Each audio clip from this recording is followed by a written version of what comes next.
Sir जो 6 महीने का जेल का स्टे था उसके बारे में बताइए बिकॉज़ काफ़ी टफ रहा होगा जब आप 13 अक्टूबर से। देखिए, शुरुआत में निश्चित रूप से जैसा मैंने पहले भी बताया है कि 11 दिनों तक तो एक छोटी सी कोठरी थी, उसी में रखा गया। और मेडिकल चेकअप के लिए बाहर ले जाया जाता था। किसी से मिलने बात करने की इजाज़त थी नहीं, पुलिस वालों की सुरक्षा रहती थी। और उसके बाद फिर मैंने जेल के अधिकारियों से बात की कि भाई जो सामान्य कैदी के अधिकार हैं वो अधिकार हमें मिलने चाहिए। जब उनकी गिनती खुलती है, जब वो बाहर निकल सकते हैं, लोगों से मिल सकते हैं, तो उतना तो हमें भी आप इजाज़त दीजिए। फिर जेल के अधिकारियों ने पुलिस की सिक्योरिटी में कुछ वक्त तय किए कि किस समय हम कहाँ पे जाएंगे, कब बैडमिंटन खेलना है, कब म्यूजिक रूम में जाना है, कब हॉस्पिटल ओपीडी जाना है। तो वो सारा कुछ उसके हिसाब से फिर चला। और इन 6 महीनों का इस्तेमाल मैंने किताबें पढ़ने में खूब किया, क्योंकि मोबाइल होता नहीं था, समय बहुत मिला। और नेल्सन मंडेला जी को पढ़ा, गांधी जी को पढ़ा, और ये पढ़ा कि गांधी जी की पहली गिरफ्तारी साउथ अफ्रीका में हुई थी। आप सोचिए कितने साहस के लोग थे हमारे ये महापुरुष। और उन्होंने अपनी लड़ाई की शुरुआत वहाँ से की।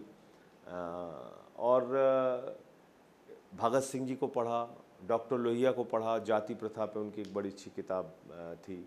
अशफाक उल्लाह जी को पढ़ा, पंडित राम प्रसाद बिस्मिल जो एक महान क्रांतिकारी थे, उनके जीवन को पढ़ा। तो ये एक अच्छा काम हुआ अगर आप दूसरी दृष्टि से देखें। और मेरा आत्मबल बहुत मजबूत हुआ उन 6 महीनों के अंदर। जेल की जो यात्रा रही वो इस हिसाब से एक और हमारे लिए आगे का रास्ता मजबूत करेगी कि अब बाहर निकल के मैंने ये फैसला किया कि और मजबूती से लड़ना है वर्तमान की तानाशाह सरकार से। क्योंकि आपको अब तय करना होगा कि अग्निवीर लाने वाली सरकार, महंगाई लाने वाली सरकार, बेरोजगारी लाने वाली सरकार, किसानों पर गोलियां चलाने वाली सरकार, उनको आत्महत्या के लिए मजबूर करने वाली सरकार, इसके खिलाफ आपको लड़ना है या डरना है। तो मैंने ये फैसला किया कि नहीं, तो लड़ना है इनसे, और इनसे आवाज़ इनके खिलाफ उठानी है। और मैं समझता हूँ कि अब 6 महीने पूरे हो गए, जेल से बाहर आ गया, अपनी लड़ाई मैंने शुरू कर दी फिर से। जी, तो जो है हम लोग ने आपकी फैमिली को देखा, आपकी वाइफ काफ़ी स्ट्रांगली जो है उस दौरान रहीं, हाँ, लेकिन इंटरनली एक फैमिली का कैसे आप वो लोगों ने निश्चित कोप। रूप से मतलब मैं ऐसा कहूँगा तो शायद गलत होगा। हर परिवार को ऐसी परिस्थिति से गुजरना तो बहुत मुश्किल होता है, बच्चों के लिए, माँ बाप के लिए, पत्नी के लिए। तो वो मुश्किल वक्त तो होता है, लेकिन सवाल ये है कि क्या आप उस मुश्किल वक्त में भी मजबूती से खड़े रह सकते हैं, ये आपकी परीक्षा होती है। और मैं इतना सावधान रहता था कि जब वीडियो कॉन्फ्रेंसिंग होती थी परिवार वालों के साथ, तो वो रिकॉर्डिंग होती है 15 मिनट की जो बातचीत होती है। और मैं प्रयास करता था कि मैं वहाँ पर जेल की कहानियाँ, किस्से, घटनाएं सुनाकर उन लोगों को हंसाऊं। और मैंने पहले दिन याद है जब घर वालों ने पूछा कि कैसे हो, कैसी तबीयत है, तो मैंने उनसे कहा कि आज के बाद कभी ये मत पूछना कि तुम कैसे हो, ये पूछना कि जेल वाले कैसे हैं। तो फिर घर वाले पूछते थे कि भाई जेल वाले कैसे हैं। तो किसी को रोने की इजाज़त नहीं थी। मैंने कहा कि कोई भी एक कार्यकर्ता या कोई परिवार का सदस्य, उसकी आंख में आंसू नहीं होने चाहिए, क्योंकि इसकी रिकॉर्डिंग हो रही है। और जो ऊपर बैठे हुए लोग देखेंगे कि इनका परिवार रो रहा है या संजय सिंह मायूस हैं, तो वो बड़े खुश होंगे। तो मैंने ऐसा कभी कोई काम नहीं किया, और बहादुरी से उस समय का निर्वाह किया, उस समय का सदुपयोग किया। जी, आपका अंडर ट्रायल नंबर क्या था जो है। अब सेल नंबर हमारा 28 था वहाँ पे, जेल नंबर 2 थी। और बाद में जब केजरीवाल जी जेल नंबर 2 में आए तो फिर मुझे 5 नंबर जेल में भेज दिया गया। ये हुआ जबकि ये भी एक अजीब बात है, क्योंकि एक मामले के बाकी आरोपी जो है एक साथ रहते हैं जेल में। लेकिन हम लोगों के बारे में पता नहीं क्या धारणा है सरकार की। सिसोदिया जी अलग सेल में हैं। मैं जिस सेल में था, जिस जेल के अंदर था, वहाँ से मुझे निकाल के दूसरी जेल में कर दिया गया। फिर अरविंद केजरीवाल जी को उस जेल में लाया गया, सत्येंद्र जैन को दूसरी जेल में रखा है, विजय नायर को दूसरी जेल। तो पता नहीं कितना बड़ा अपराधी मानते हैं हम लोग। तो सर आप जैसे कह रहे हैं कि पहले 11 दिन तो आपको बाहर नहीं निकलने दिया गया, लेकिन फिर आपका तो आपने वहाँ पे कैदियों से इंटरेक्शन किया इवन कि मैंने इस बात के लिए भी लड़ाई लड़ी कि भाई आप जो जहाँ पे हम जो वॉशरूम का एरिया है उसको आप सीसीटीवी कवर कर रहे हैं, तो फिर उन्होंने 4 या 5 दिन के बाद उसका जो एंगल था कैमरे का वो चेंज किया। तो इस तरीके से 24 घंटे सीसीटीवी कैमरे की निगरानी में हम लोग होते थे, तो इस तरीके से रहे। तो सर अब आप जैसे कह रहे हैं कि आपका मोराल एकदम हाई है, स्काई हाई है एक तरह से, तो अब आगे का क्या स्ट्रैटेजी रहेगा? लोकसभा इलेक्शन बस 1.5 महीने में है, तो कैसे लोकसभा देखिए, इलेक्शन? पार्टी के लिए ही काम करना है, इसमें कहीं कोई दुविधा मन में है नहीं। जहाँ पर आम आदमी पार्टी के कैंडिडेट हैं वहाँ उनके लिए प्रचार करेंगे, जहाँ इंडिया गठबंधन के कैंडिडेट हैं वहाँ उनके लिए प्रचार करेंगे। और मेरा अपना ऐसा मानना है कि अगर मोदी जी चुनाव जीत रहे होते तो ये सब जो काम वो कर रहे हैं, मुख्यमंत्रियों को गिरफ्तार करने का, ये काम नहीं करते। विपक्ष के लोगों के खाते सीज करना कांग्रेस पार्टी के, ये काम कतई नहीं करते वो। इसका मतलब कि घबराहट है कहीं ना कहीं, और भारतीय जनता पार्टी बुरी तरीके से चुनाव हार रही है, और उस घबराहट में वो ऐसे काम कर रहे हैं। कोई भी राजनेता हो, कोई भी राजनेता चुनाव के समय में ऐसे काम नहीं करेगा, क्योंकि एक हताशा है, हारने का डर है, सत्ता जाने का खौफ है मन में। तो इसलिए उन्होंने एक के बाद दूसरे मुख्यमंत्रियों को गिरफ्तार करने की मुहिम चलाई है, और मैं समझता हूं कि ये उल्टा पड़ रहा है उनको। लोगों की सहानुभूति हो रही है आज अरविंद केजरीवाल जी के साथ जिस तरह से किया गया। मैं चाहूँगा कि 2 मिनट का मुझे वक्त दे तो मैं आपको समझाता हूँ कि किस गहरी साजिश के तहत केजरीवाल जी को गिरफ्तार किया गया। अरविंद केजरीवाल जी पे जो आरोप है वो जान लीजिए, 162 गवाह ईडी ने उनके बयान दर्ज किए, 294 गवाह सीबीआई ने उनके बयान दर्ज किए, 456 गवाह 456 विटनेसेस में से मात्र 4 लोगों ने अरविंद केजरीवाल जी का नाम लिया, मात्र 4 लोगों ने। और वो किन परिस्थितियों में लिया, ये आपके दर्शकों को जानना बहुत जरूरी है। एक व्यक्ति है मंगुंटा रेड्डी, और ये साहब जो हैं वो देश के प्रधानमंत्री के साथ, ये उनकी तस्वीर है। दूसरा, अभी ये चुनाव लड़ रहे हैं टीडीपी से, और ये प्रधानमंत्री की तस्वीर लगा के वोट मांग रहे हैं। 2024 के चुनाव में ये प्रधानमंत्री की तस्वीर लगा के वोट मांग रहे हैं। 16 सितंबर को ईडी ने इनके यहाँ छापा मारा था, ये कह के कि ये शराब घोटालेबाज है, और 10 फरवरी को इनके बेटे को गिरफ्तार किया था 2023 में, और 16 जुलाई तक बाप बेटे ने मिला के 10 बयान दिए। 2 बयान में केजरीवाल का नाम लिया, पहले के 6 बयान में बेटे ने नाम नहीं लिया, पहले के 2 बयान में पिता ने नाम नहीं लिया, ना मंगुंटा रेड्डी ने लिया ना राघव रेड्डी ने लिया। अंतिम के 2 बयान को ईडी ने सच माना, बाकी के 8 बयान को सच नहीं माना। जो केजरीवाल के पक्ष में थे वो सच नहीं माना, और जो केजरीवाल के खिलाफ लिए, जिसके बाद उनको बेल मिल गई, वो सच माना। 16 जुलाई को जैसे ही केजरीवाल के खिलाफ बयान दिया राघव रेड्डी ने, 18 जुलाई 2023 को उसकी जमानत हो गई। अब तीसरा शख्स है शरद रेड्डी। 9 नवंबर 2022 को उसके यहाँ छापा पड़ता है, 10 नवंबर को उसकी गिरफ्तारी होती है। 10 नवंबर से लेकर 25 अप्रैल तक उसने 12 बयान दिए। 12 बयान में 10 बयान केजरीवाल के पक्ष में थे, केजरीवाल का कभी नाम नहीं लिया, केजरीवाल का कभी जिक्र नहीं किया। और 11वें 12वें बयान में, 2 बयान में जैसे ही उसने केजरीवाल का नाम लिया, कमर दर्द के नाम पर उसको जमानत मिल जाती है। और इन 10 बयानों के दौरान लगभग 6 महीने उसको जेल काटनी पड़ी, और 6 महीने के बाद उसने जैसे ही बयान दिया वो छूट के बाहर आ जाता है। अब इसमें सबसे इंटरेस्टिंग बात यह है कि दरअसल ईडी की जांच के बाद असली शराब घोटाला शुरू हुआ। 10 नवंबर को गिरफ्तार होता है ये शख्स शरद रेड्डी, और 15 नवंबर को 5 करोड़ रुपए की नजराना पेशगी रिश्वत भारतीय जनता पार्टी को देता है, और कुल मिलाकर 55 करोड़ रुपए की रिश्वत बीजेपी को देता है। भाई जो एक व्यक्ति जिसको आप किंग पिन कह रहे हैं, मैंने नहीं, ईडी ने किंग पिन कहा शरद रेड्डी को, और उस किंग पिन से बीजेपी ने 55 करोड़ रुपए ले लिए। क्या बीजेपी के शीर्ष नेतृत्व को पता नहीं था? क्या उनके जितने भी बड़े नेता हैं उनको पता नहीं था 55 करोड़ रुपए ऐसे ही उनके खाते में आ गए? बीजेपी वो पार्टी है जिसने 3,08,000 करोड़ रुपए के ठेके दिए और उसके बदले में हजारों करोड़ का चंदा लिया। बीजेपी वो पार्टी है जिसने कि ईडी, सीबीआई या इनकम टैक्स के छापे मरवा मरवा के हजारों करोड़ रुपए अलग अलग कंपनियों से चंदा दिया। तो ये जो रिश्वतखोरी और घोटाला किया है, दरअसल शराब घोटाला जो हुआ है वो तो बीजेपी ने किया है। इन पे सीबीआई क्यों नहीं जाती, इन पे ईडी क्यों नहीं जाती, इन पे इनकम टैक्स डिपार्टमेंट क्यों नहीं जाता, इनके नेताओं को बुला के पूछताछ क्यों नहीं की जाती, इनकी गिरफ्तारी क्यों नहीं होती? है कोई जवाब?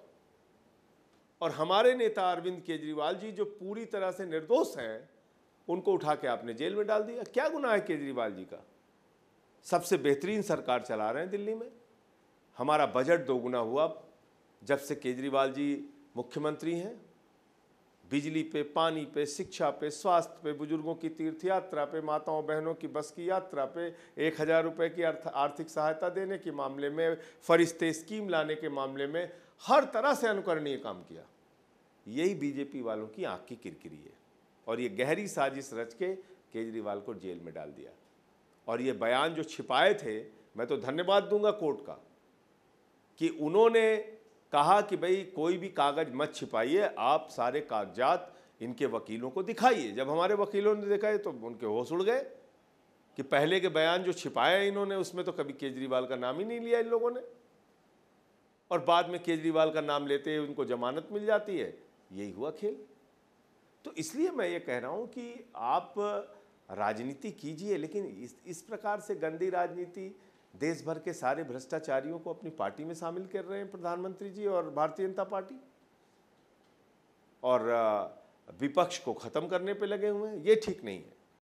तो ऐसे में जैसे आप कह रहे हैं कि काफ़ी ऑड्स एकदम ऑपोजिशन के खिलाफ हैं, ऐसे टाइम पे सीएम साहब का ना होना कितना लोकसभा कैंपेन को इफेक्ट करेगा? बिकॉज वो आपके पार्टी के स्टार कैंपेनर हैं। बिल्कुल 100% आपने सही बात कही, लेकिन कहीं ना कहीं इसने हमारे कार्यकर्ताओं को और मजबूती दी है लड़ने के मामले में, काम करने के मामले में, लोगों तक उनका संदेश पहुंचाने के मामले में।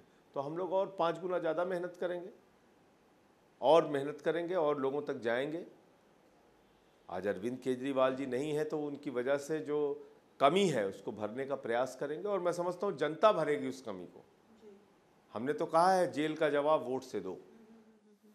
तो संजय जी, आपका कैंपेनिंग में क्या रोल रहेगा? आपका आना वो तो पार्टी के पार्टी लिए तय एक करेगी। बहुत बड़ा रिलीफ का मैटर है, बिकॉज पूरा शीर्ष तो वो पार्टी तय करेगी। मैं तो एक पार्टी का कार्यकर्ता हूँ शुरू से, जो पार्टी ने कभी भी कोई आदेश दिया तो उस पर काम किया है। सर, उस दिन जब आपका बेल ऑर्डर आया, आप आईएलबीएस में थे, तो आपका हेल्थ का आईएलबीएस में मेरा ट्रीटमेंट पिछले 3-4 सालों से चल रहा है।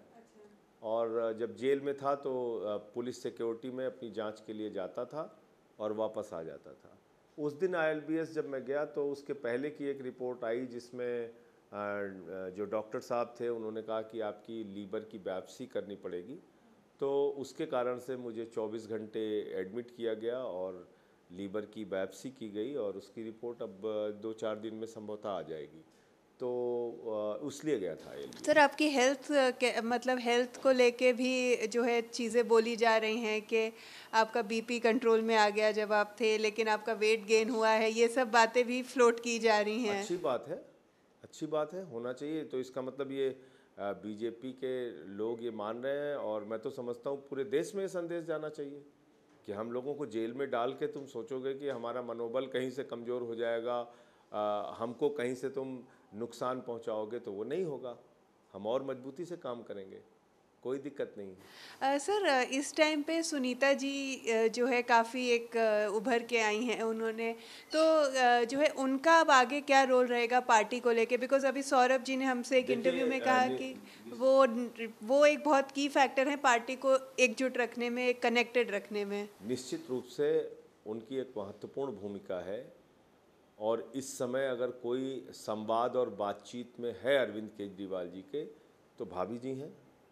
उनके माध्यम से ही निर्देश पार्टी के लोगों को पहुंचता है, क्योंकि उनकी ही बातचीत हो पा रही है इस समय। और उनके लिए तो बहुत ही भावुक क्षण है। मैं तो उस दिन जब जेल से बाहर आया, मैं मिलने गया, तो मैंने पहली बार उनकी आंखों में आंसू देखा। तो ये जो हमारे परिवारों को जो कष्ट दिया जा रहा है, कार्यकर्ताओं को जो कष्ट दिया जा रहा है, लोगों के मन में जो तकलीफ़ हो रही है, उन बुज़ुर्गों के मन में जो तीर्थ यात्रा पे जाते हैं, या उन बेटियों के मन में जो फ्री बस की यात्रा पाती हैं, या वो बच्चों के मन में जो अच्छी शिक्षा पाते हैं, तो ये जो तकलीफ़ उनको हो रही है, इसका कहीं ना कहीं हिसाब तो ज़रूर लेगी जनता। मनीष सिसोदिया जी की पत्नी पिछले 20 साल से एक बीमारी से ग्रसित हैं और बार बार वो बीमार होती हैं, तकलीफ़ में हैं, बावजूद इसके आपने उनके पति को जेल में रखा है। तो ये इन परिस्थितियों को भी हम लोग झेल रहे हैं और उस पर उनमें भी काम कर रहे हैं।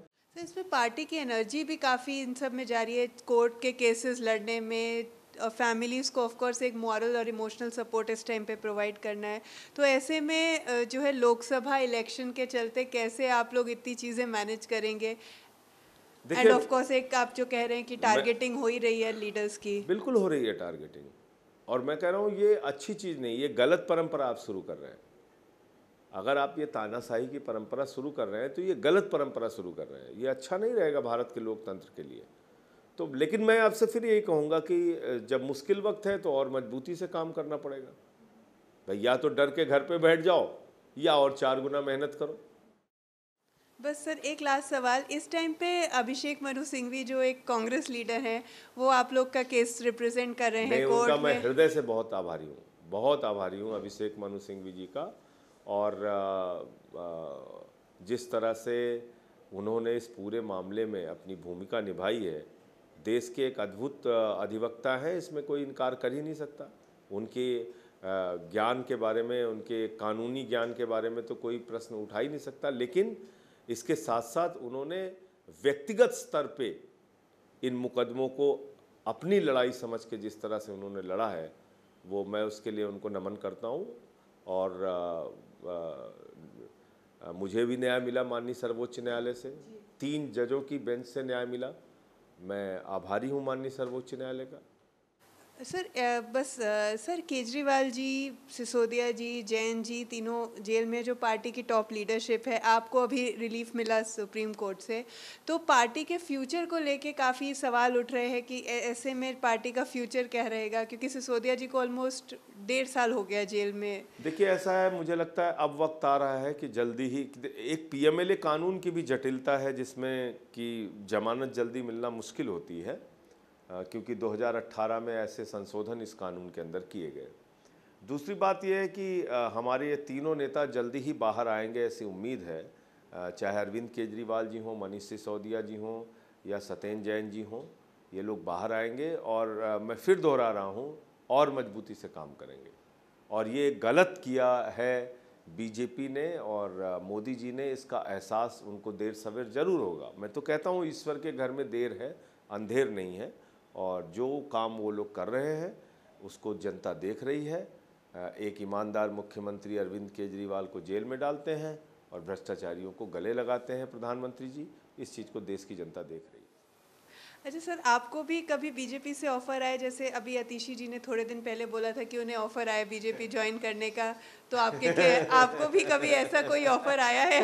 हमारी भाषा आपको सुनने के बाद आपको लगता है कि अरे सर, आप देख ही रहे अभी क्या माहौल है। आपने आज जेल से 6 महीने निकलने के बाद भी अगर देखा हो तो उसके बाद कोई भाजपाई मुझे गालियां जरूर दे सकता है, मुझे कभी अप्रोच करने की कोशिश न किया है, न करेंगे। ठीक है, धन्यवाद सर, थैंक यू।